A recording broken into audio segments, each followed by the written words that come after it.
Hi, and welcome to Mother's Quest, a podcast for moms like me ready to live our own truly epic life. I'm Julie Neal, a life and leadership coach, community builder, writer, and mom to two high-energy boys who challenge me to grow into my best self.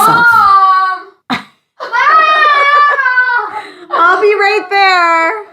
Where was I?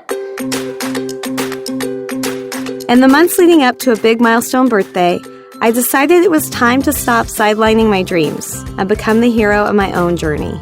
I knew I didn't want to do it alone, so I created this podcast to learn from other moms further ahead on their quest, so their words of wisdom and lessons learned could help light the way for mine. I created this podcast for myself, but I hope you'll come along with me and find some treasures of your own.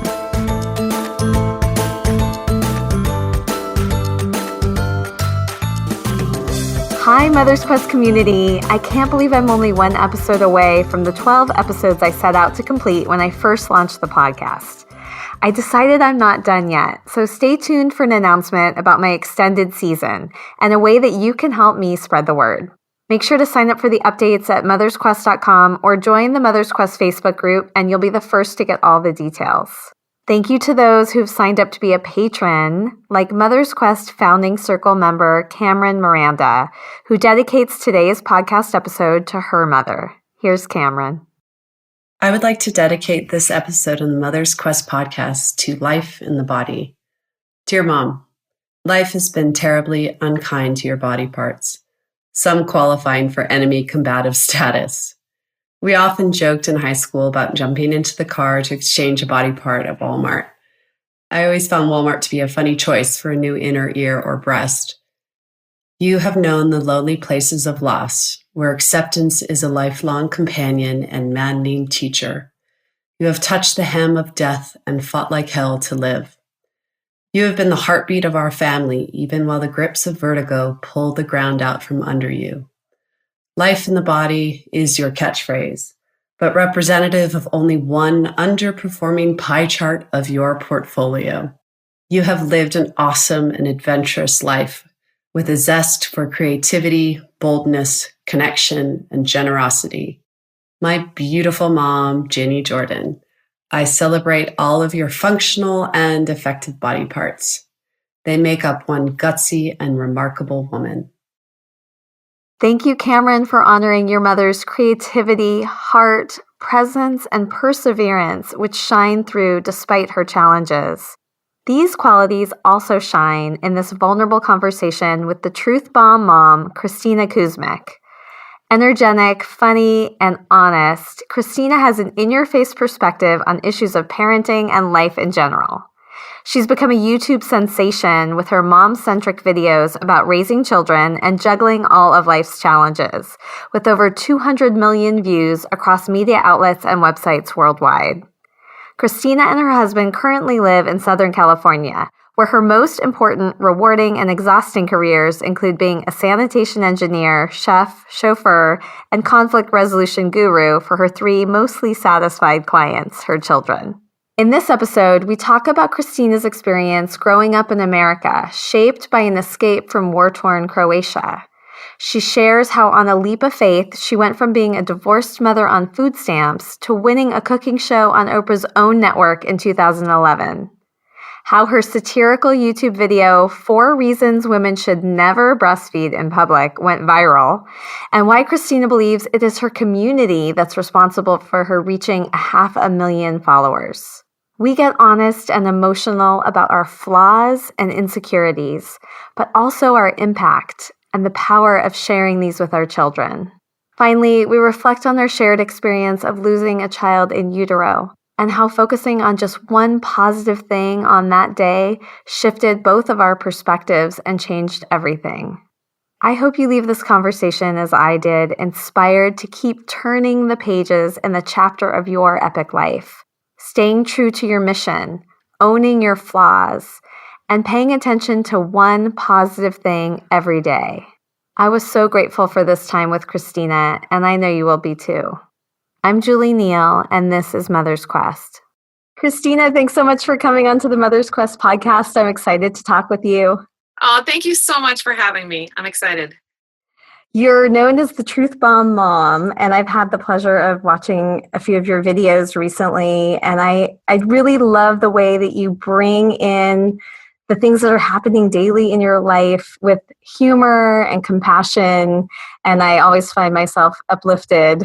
So I'm excited to hear more about your story and how you have come to this point where you're sharing your stories in this way.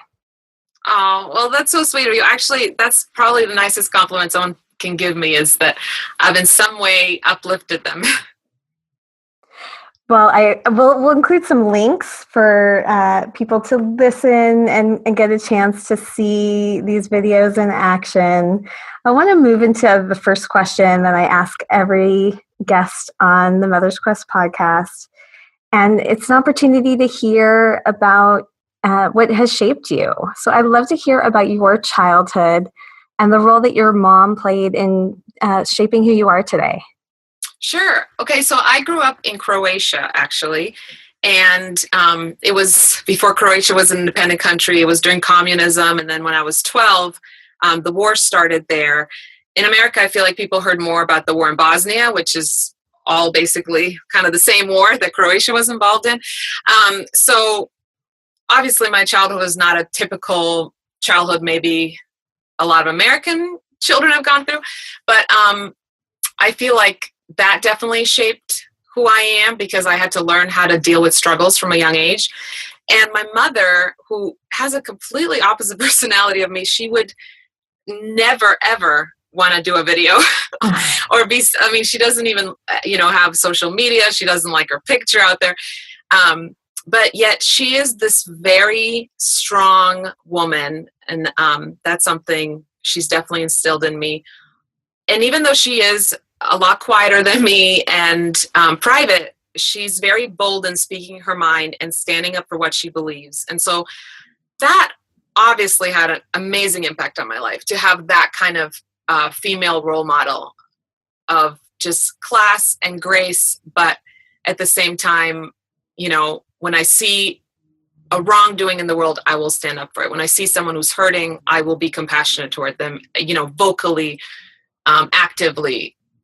So that was big. And then also, as far as parenting, which is what my videos mostly focus on, she was a very loving parent, but also strict. There were guidelines, there were rules, she followed through, and I really appreciate that now. I didn't always appreciate as a kid. I don't know that any kid appreciates that, but I appreciate that now. And I hear her voice in my head a lot when I'm parenting my children. I just think finding that balance between giving your kids, guidelines and being strict but fair, but at the same time, making sure they know they're always loved and still creating so many joys and room for fun and laughter in life. Finding that balance of those two, I think, make for a really healthy environment in a family.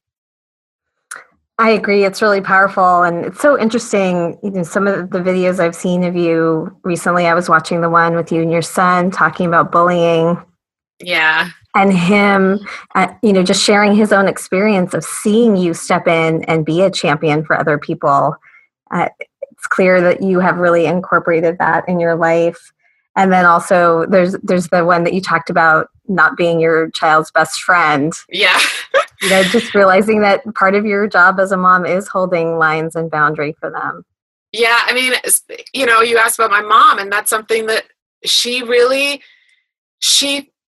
didn't let her children affect her self-esteem. I don't know if that makes sense, but I feel like obviously we want our kids to like us. Why wouldn't we? They're the most important people to us in our life. So we want to be liked by them. But if that becomes the priority, we suddenly lose that sense of, I'm the parent and I still need to guide you, and I need to set some boundaries so that you can have a successful life and know how to thrive. And so, yeah, the whole idea of not being your kid's best friend is about put your kids' needs and their future before your own need to be constantly liked by them. Yeah. I'm curious about your experience coming to the United States from Croatia, and how did your mom guide you through that process? It was so strange because moving to the States and we hear so much now more than ever about immigration and refugees and all that.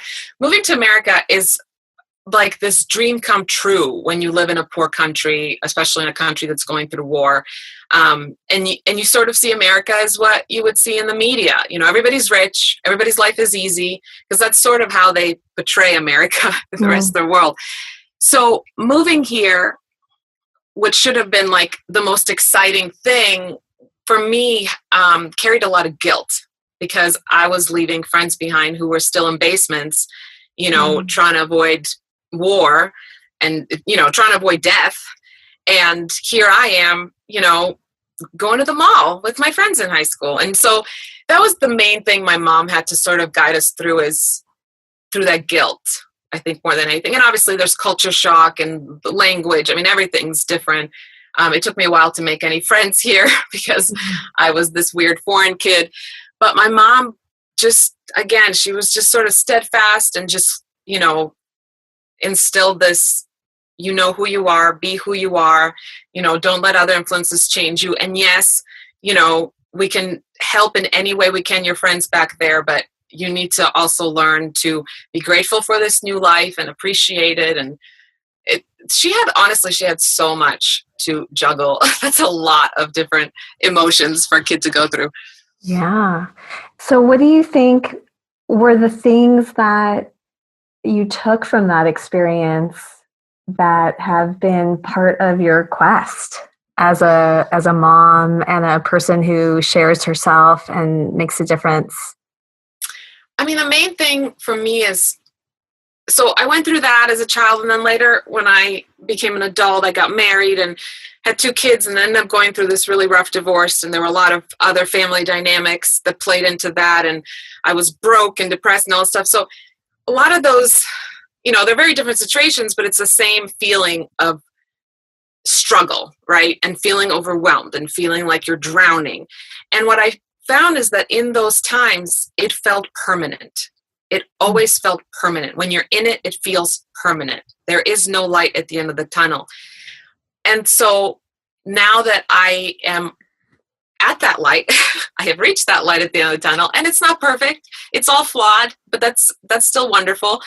I think that's the main message I want to tell anyone who's struggling, is it's not permanent. It's just not. I mean, I wish that in those moments, whether it was as a kid going through war and then, adjusting to the big move and a new culture, or whether it was when I was going through my divorce, I wish someone had just wrapped their arms around me and told me, I promise you, I swear to you, this is just a chapter in your life. This is not the whole book, and you can't get frozen in this. You got to keep turning the pages. Just keep taking a step at a time, turning the pages. There are other chapters, because I really believe that for every human being, there are other chapters.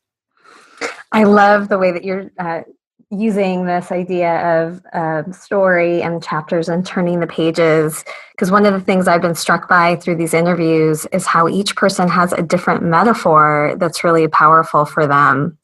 So for me, last spring, the metaphor that I was using was the hero's journey, stepping into becoming the hero of my own life and feeling like it was time for me to stop having these whispers of something I really wanted to do and change I wanted to make and a way to be more present in my life and with my kids, and allow that to stay as just this nagging voice inside, and start to take steps and move into action. And the creation of Mother's Quest and this podcast is all part of that. So I love to, in these interviews, learn about the metaphors that you hold, and then ask you about how you're living what I call our epic life. So connoting being the author of your story and the hero of your journey. And then EPIC also is a mnemonic acronym for the guidepost that I think when we are raising our children will help us lead an epic life. So E stands for engaged mindfully with our children. P is passionate and purposeful, making a difference beyond our family. I is invested in ourselves, and C is connected to a strong support network so that we're in community on the journey and we have people to help light the way for us. So I'd love to jump now into these guideposts and how they are showing up in your life. I love that, by the way. I love that. So for me, I think there was always, for me, I feel like a lot of moms share the same thing with me. There's this fantasy we have of who we want to be as a mother, as a woman. We've set this fantasy, whether it came from media, whether it came from our own daydreams as a child, whether it came from us looking at somebody else and seeing 1% of their life, but just imagining that it's this amazing, perfect thing. And so now we want that. Whatever it comes from, I feel like we all have this fantasy and we can never reach it. And that if you keep striving for that fantasy, you literally, it's like the cruelest thing you can do to yourself. I honestly think of it as like abusing yourself, because you are always feeling let down. You always end up feeling like a loser. You always end up feeling sad. You're just not good enough because you can't reach this fantasy you've developed in your head. And so I basically decided that I don't want the fantasy. I am going to accept the reality. Mm. And when it came time to, for me to, I started my own company, and I had to come up with a name. And my husband's a CPA, so he's like, "Okay, we got to come up with a name for this company." And I immediately said, "Flawed." I want to call it Flawed because I think it is one of my favorite words right now, because that's how I choose to live my life. I am done with the fantasy. I am done with perfect, which is just an illusion. I like flawed. We are all flawed. My life is flawed. And if I can accept that, then it's much easier for me to be happy with me, to let myself make mistakes and not beat myself up over them. It is much easier for me to be a parent and love my children and know that I will not always know the right thing to do, and I will make mistakes, and I will be selfish at times, and I might not give the best advice, and I can have some regrets, and that's okay too. Just giving myself that permission to be human, to be flawed, takes away so much burden. And then also it allows me to connect better with friends and family and go, you know what? I need the village. I need the village because I cannot do this on my own. And that element of being real and human and exposing and honoring the flaws comes out in all the stories that you share. And I'm certain that that's part of why so many moms like me are wanting to check in and listen to you. I'd love to hear how you bring that into the E for epic in terms of engaging with your kids. Well, I mean, the big thing is that I don't want my kids to grow up with this, expectation, right? So a lot of the ways we do connect, and I think, obviously to connect with your children, it's like there's the fun stuff and I take each of my kids out on their own and all this stuff. But where I feel like the real connections happen is when we can open up and be really vulnerable and honest with each other. Especially, my oldest is a teenage boy, and the way he opens up to me, sometimes honestly surprises me. But I realize it's because in our family, we've created this environment of, you don't have to be perfect. You don't have to have all A's. You don't have to, I don't expect you to never make a mistake. I expect you to learn from every mistake. And yes, there are consequences for certain things, but I want to hear it all. I want to know it all. And I will always, my goal is not to, make you feel horrible. My goal is to help you learn the lessons and to build you up. And again, it's like that whole same theme of we're all flawed. This is one example, but my daughter actually told me after, she's like, I never felt closer to you in my life. She came back home with a really, really bad grade, and she expected a big reaction or something, and she had never failed anything, and she failed this really big test. But she took responsibility for it and everything. And then I ended up basically telling her that her consequence for the bad grade, and she's sitting there, worried what it was. I told her the consequence for the bad grade is that she needed to let it go. She just needed to let it go, because I don't want her beating herself up over it. It's one bad grade. I want you to learn from and move on. And just the relief on her face when that was the consequence is just let it go. I'm not allowing you to dwell on this. Those are the kind of moments that I have with my children that I feel like this is a lasting moment. This is something that's actually going to shape, her character and her personality. I love that you talked about being vulnerable and honest with your kids as part of how you connect. I found that is so important. And I often ask my kids questions. I have a 4-year-old and an almost 13-year-old. So you and I have that in common about straddling two different worlds of parenting. But I've asked both my kids questions when I'm at a crossroads or feeling uncertain. And so in my intro episode, I talk about what Jake, my little guy, offered to me, which was just incredible. But last night I had an experience, and so you just reminded me of it, and I thought I would share with you. My older son was just getting ready to go to bed, and I still try to get in there before he does and say goodnight.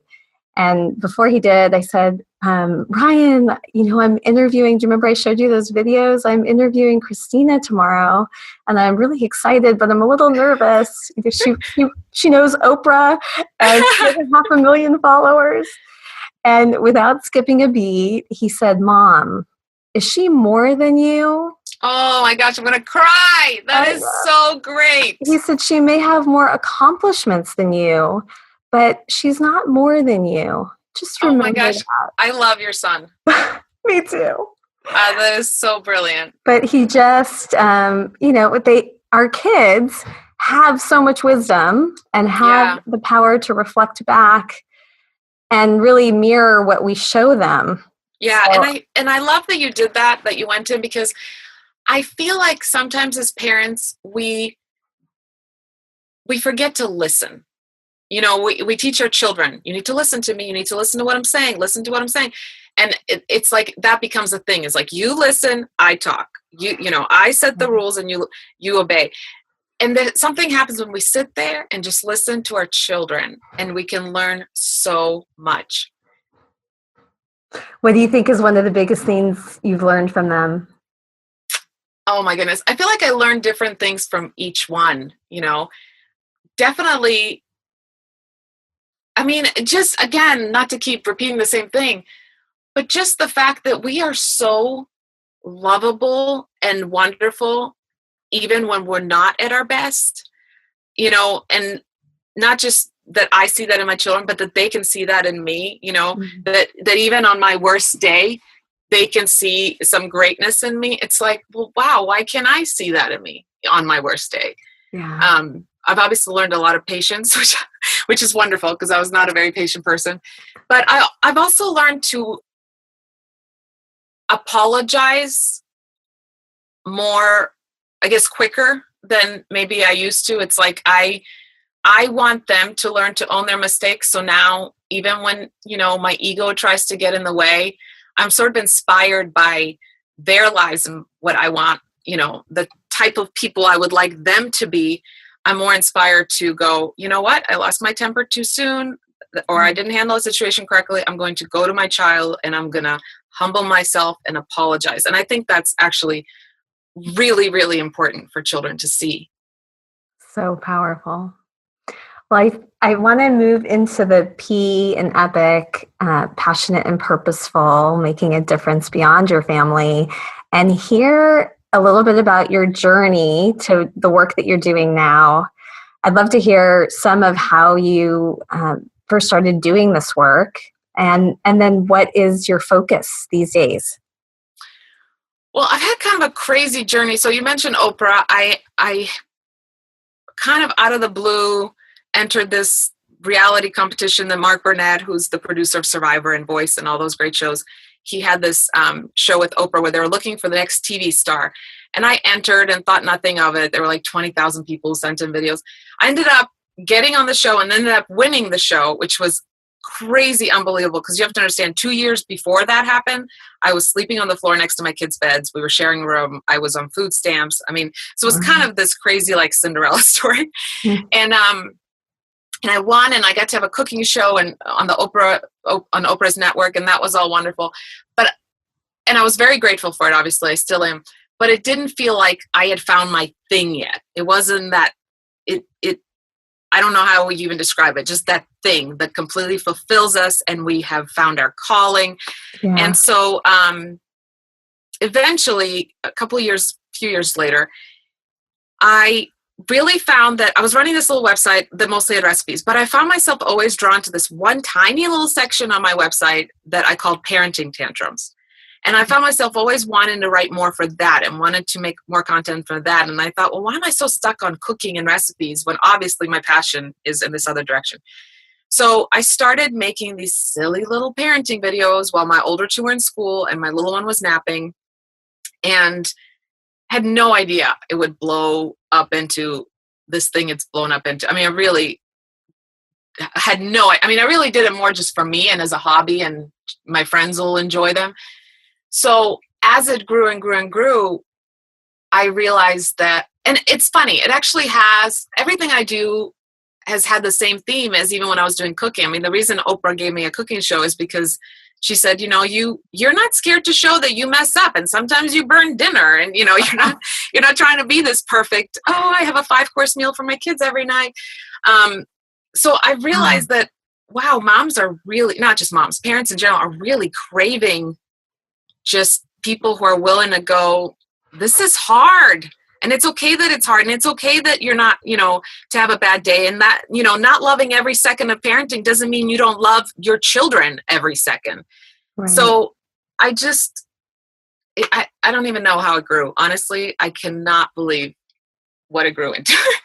What was the process for you? So you started focusing then on where you felt, what felt like more of your true calling. And then how did that grow? And what can you share a little bit about what your community looks like today and what kinds of things you're cooking up? Sure. So with the videos, I think it was the 4th video I ever did that went completely viral and all over the place. And the moment I realized, whoa, something crazy is happening, is when Ashton Kutcher shared it on Facebook. And I thought, what? Why is Ashton Kutcher? He's not even a mom. What is he doing? Wow. But that's when I went, what is happening right now? And then, honestly, I have to give credit to parents out there who watched my videos, because they just decided to start sharing it and sharing it and sharing it. And then more people were watching and subscribing. And so I always think, like, just the other day I was celebrating because my Facebook page reached 500,000 followers. And I thought, 500,000 followers, I don't feel like they're mine. Like, it doesn't feel like it feels like a community, and my name happens to be on the page. But it really is just all the parents that made it happen. I give so much credit to all these moms and dads who kept sharing my stuff. That makes a lot of sense. So what was the video that went viral? It was actually a sarcastic video of breastfeeding. So the video is called 4 Reasons a Woman Should Never Breastfeed in Public, but it's a sarcastic take because I'm all for women feeding their babies whenever and wherever they need to. And so it was sort of making fun of the anti-breastfeeding arguments. And so when Ashton shared it, he wrote something like, sometimes the best way to combat ignorance is with humor. Yeah. And I was like, wow, okay, that's crazy that you shared that. I think his wife had just had their first baby, and she was probably breastfeeding, and that's probably why he did it. Yeah, I have seen that, and we'll put a link to that video. It's classic. But what I find, I guess the biggest advice, not that anyone's asking for advice, here's your unsolicited advice, that I'm totally against unsolicited advice, that I would give anyone who found their passion and they want to grow it, whatever it is, it doesn't have to be videos, whatever it is stay authentic to who you are and just keep going. Because I think the reason people fail or whatever is either they start listening to the negativity and the rejection. And trust me, I get negative, not even just negative, I get really hateful comments and messages daily. I mean, daily. I get, I've gotten rejected from so many jobs and things I wanted in the last, 5-6 years.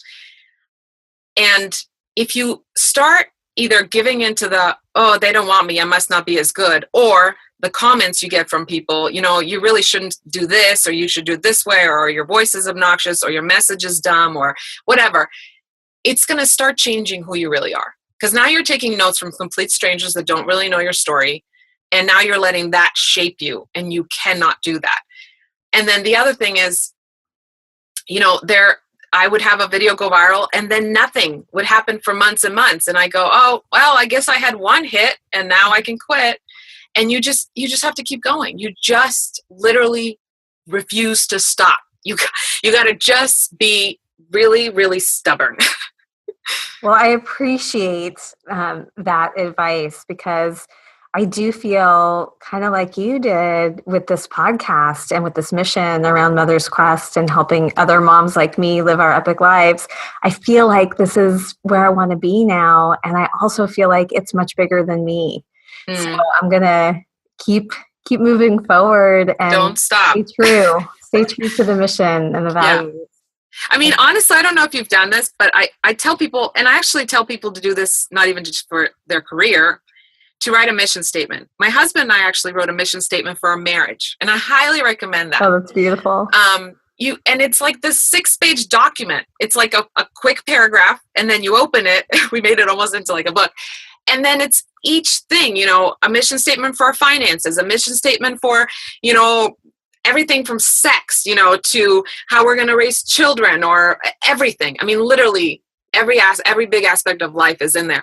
And what's nice is when you have that, whether it's for your marriage or for your hobby or for your career, then in those moments where you go, what is the point? What is my mission? Everything's starting to get foggy. You go back and you read through it, and it just gives you some clarity. I'm so grateful to hear that, because I developed actually a whole theory of change, and I talk about it again in the intro, and it's an attachment on the website. I'd love for you to take a look and let me know what you think, but I haven't gone back to it recently. So it's a great reminder to pull that out again, as I've now been moving into more of the day-to-day of implementing my vision, and make sure that I'm staying true and grounded with all the principles and the vision and everything that was behind it at the inception. Yeah, I mean, I honestly even like the idea, I'll do this sometimes, is like setting an alarm for the first of every month. And you get an alarm, it's like, okay, read your statement. And then it's just reminder, I got to take the 5-10 minutes to read through this. We need it. We need to keep that in our head, because life gets things get distracting and it gets busy, and it's just an easy way to focus. Yeah, so good. So before we move on to the next guidepost, what are your hopes and dreams now, as you've seen this community grow and become bigger than yourself? What are your plans, future plans? Well, I've been recently doing a lot of speaking engagements, and I love that. I love connecting with moms. So that's one of my goals, is to do that even more. And as my youngest one gets older, is in school more, that'll be a little easier because obviously it requires traveling. But that is a big thing for me, is now connecting with these people face to face and being able to hopefully encourage some of these people who are struggling face to face. I also have been approached recently about writing a book. I don't feel like I'm ready, and so I'm dealing with my own insecurities of, okay, are you really not ready, or do you feel overwhelmed by this, or what? I'm sort of trying to figure out why I'm pushing it away, and whether that's just fear, which I'm not going to give into, or whether there's a reason I really need to wait. But I mean, honestly, my goal is just to continue doing what I'm doing. I never expected it to, grow this big, and if it stays at the size it's at now, I will die happy someday. And if it grows, even better. Amazing. So how do you invest in yourself? How do you continue to care for yourself and grow in the midst of this work that you're doing and such intentional parenting? So the good thing for me personally is that what I do is so much of it comes from me actually reflecting on my life and taking care of myself, and then just getting to share that with people. So that's been really nice to have a career where, it's almost like it's weird to say, but I'm getting paid to invest in myself, because by investing in myself, I'm figuring out, little tidbits that I want to share. So in some ways, I feel like my career has forced me to do that more, which is interesting because a lot of times a career will distract you from being able to do that. Your career is just so aligned with who you are, becoming your best self and being the best parent. That's how I feel about my work right now too. Yeah. But then also for me, a big part is I have my group of friends who tell me the truth, who, are the most encouraging, supportive people, but at the same time will be very blunt with me. And having that not only helps you, stay genuine, authentic and all that, but those are also the people that will go, okay, you've been working hard. We are literally kidnapping you and making you take a break, or friends will go, I'm going to take your 2-year-old to the park and I need you to take a nap. So I think building that, again, I call it a village, building that village around yourself is so important. And really, the thing is, we can't do it on our own. Even investing in ourselves, we can't do it on our own. I can't just go and take a hike and just leave my kids and dogs and everyone.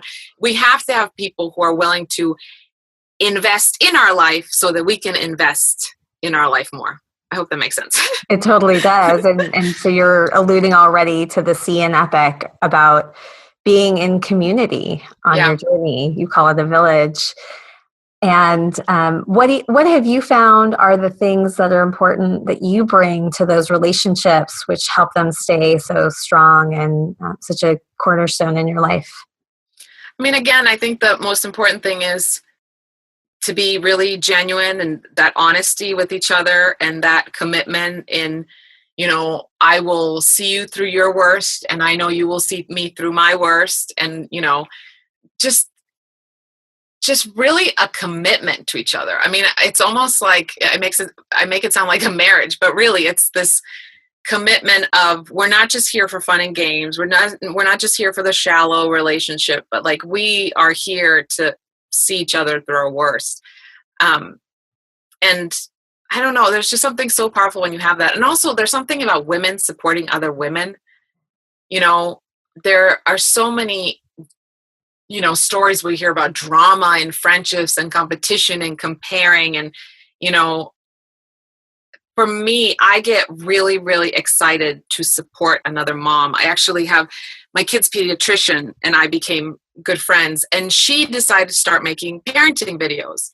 And I was like, well, who's filming them? Who's editing them? What are you doing? She's like, I don't know how I'm going to pull this off. So she started coming to my house every Monday and I would film her videos and I would edit them. And she's done amazing things for me. And it's this back and forth of just like, let's root for each other and support each other and invest in each other. I strongly believe we are not meant to go through this life alone. We just aren't. And having those kind of relationships around you where it's a give and take and you're just rooting each other on and you are never looking for the other person to fail is seriously the most powerful gift you can give yourself. So powerful. I love that you were able to reach out and support your doctor in this way. And it's because I'm sure she brought so much to you and your family.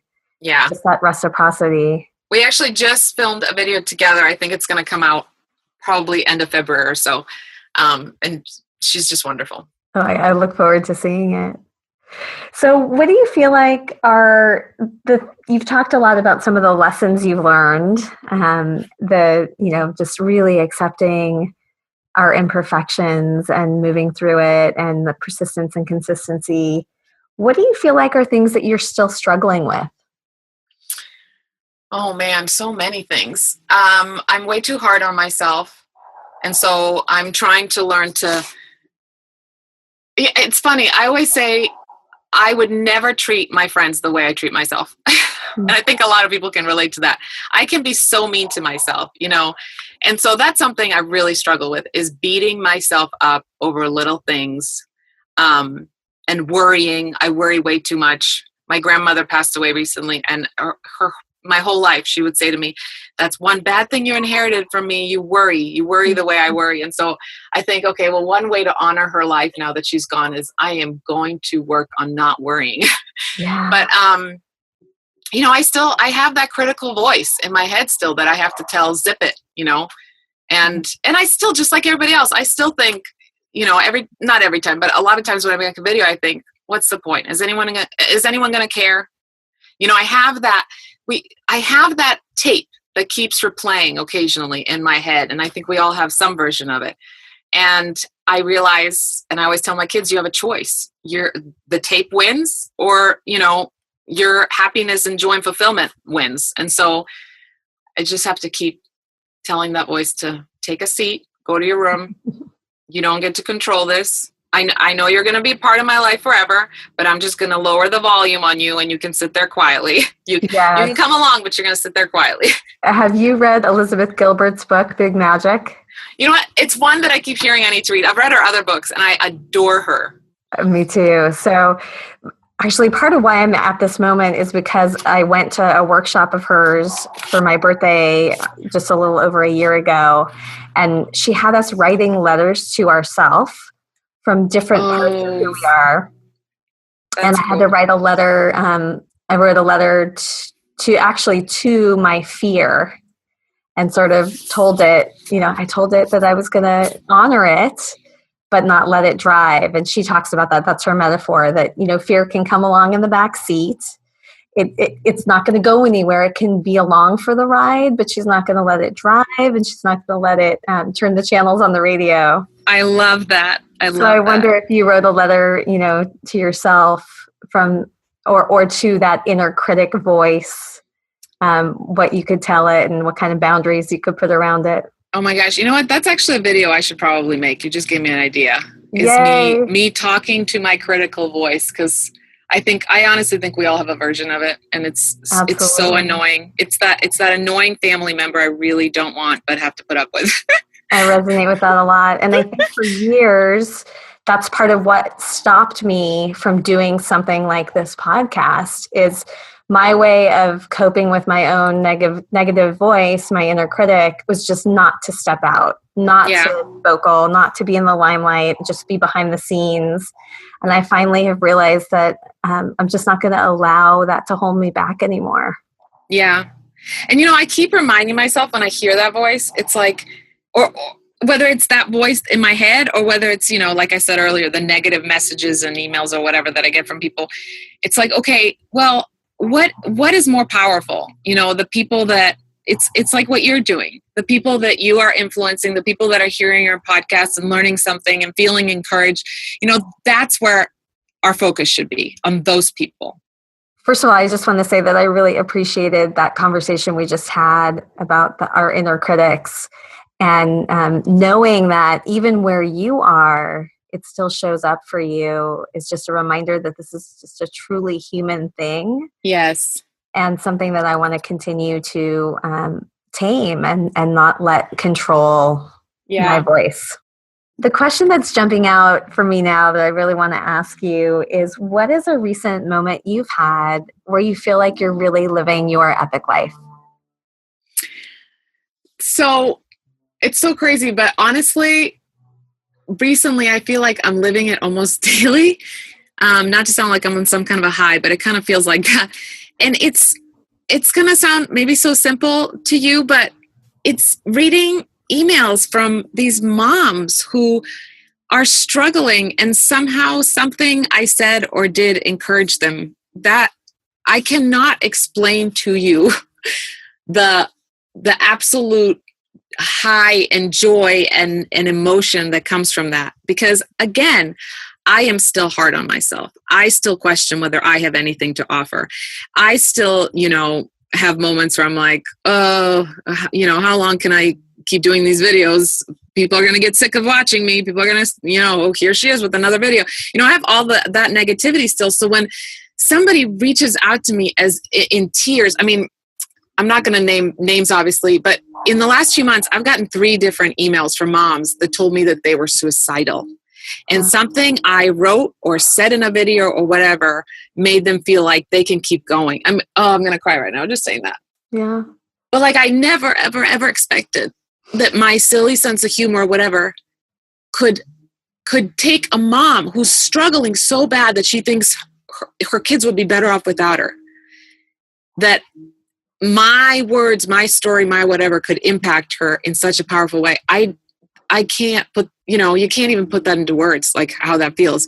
That is me living my epic life. It's going, wow, no matter how hard I am on myself, no matter how much I wonder if my words matter, if they matter for these 3 moms, I have done my job and more than I ever expected with my life, and I am okay.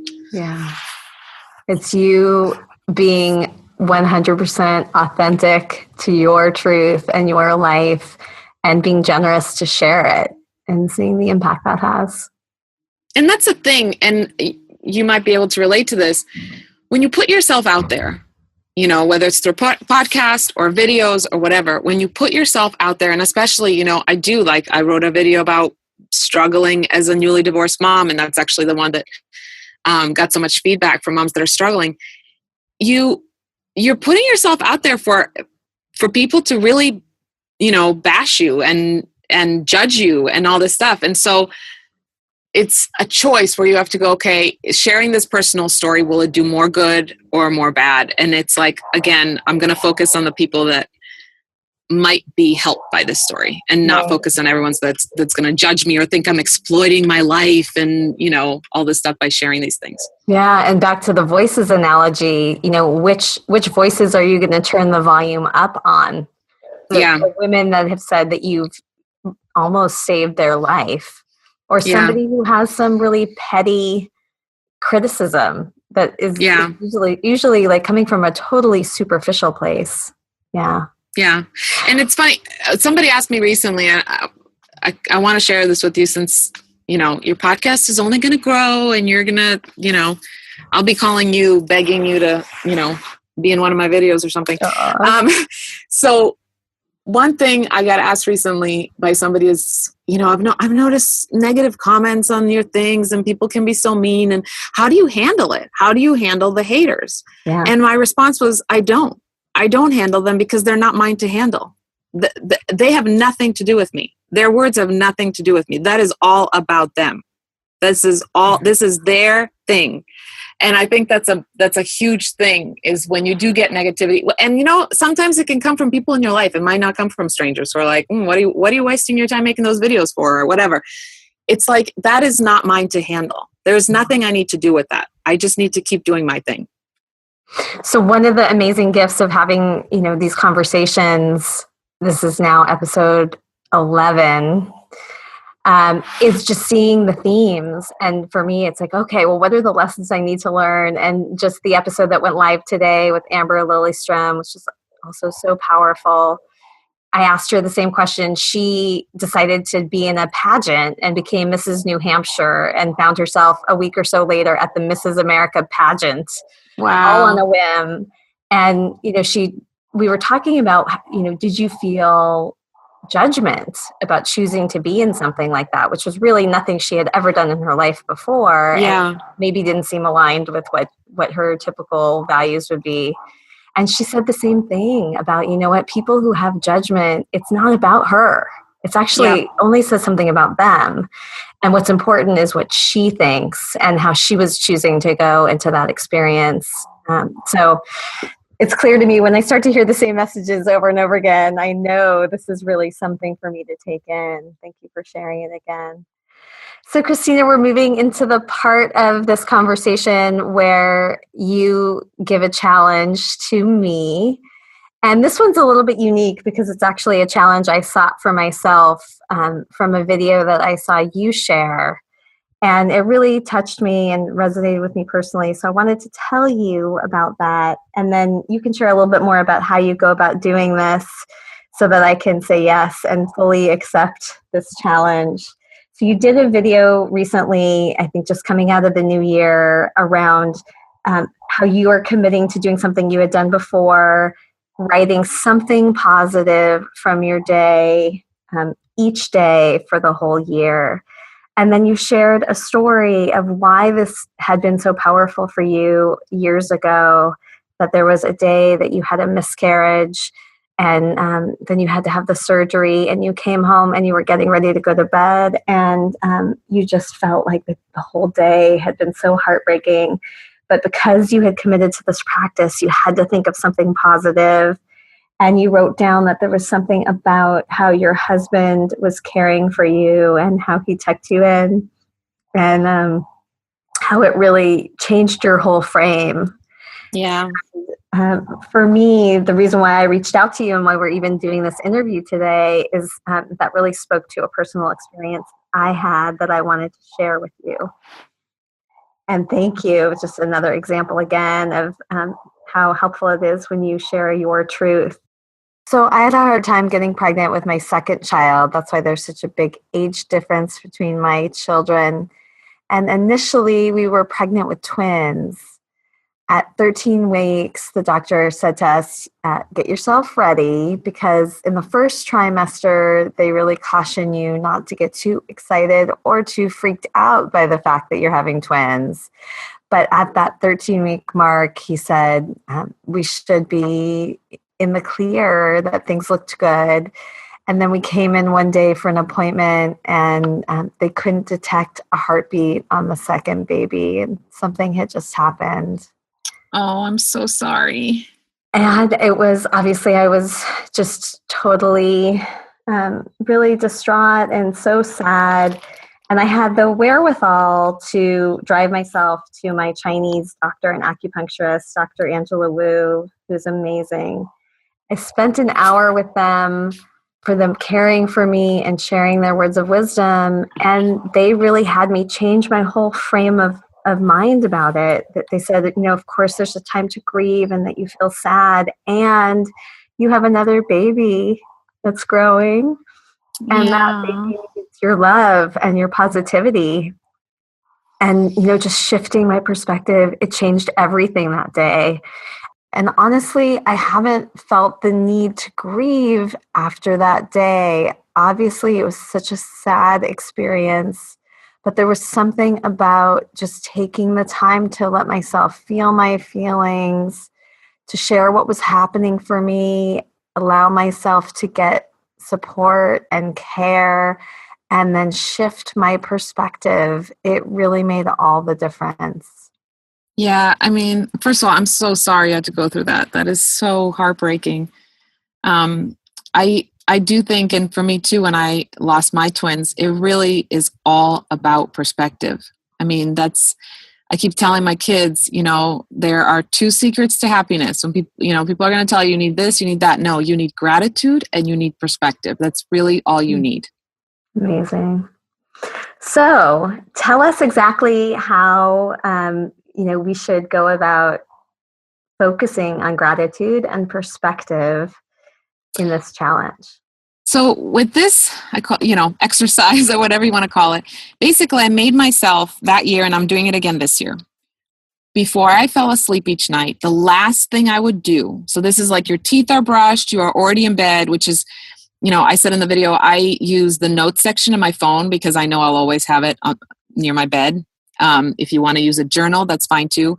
But the last thing you do before you close your eyes to go to sleep is you write down something good that happened that day. And it has to be specific to that day. It can't be general, like, I have a roof above my head. No, it has to be something specific to that day.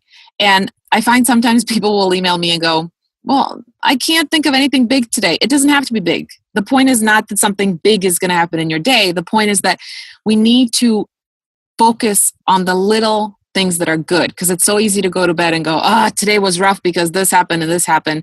And it's like, was it really a bad day? Or are we whining about the 10 bad minutes in the whole day? Like, was there anything good today?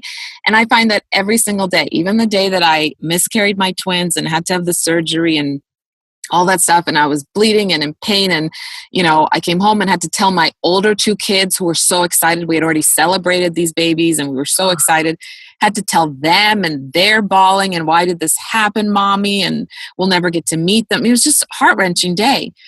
But I had to write something good that day, and like you said, and I was frustrated. I laid there in bed and went, I can't do it today. I'm not doing it today. but I promised myself I would do it. And so the only thing I'd come up with is there was something about the way my husband tucked me into bed when he brought me home from the hospital.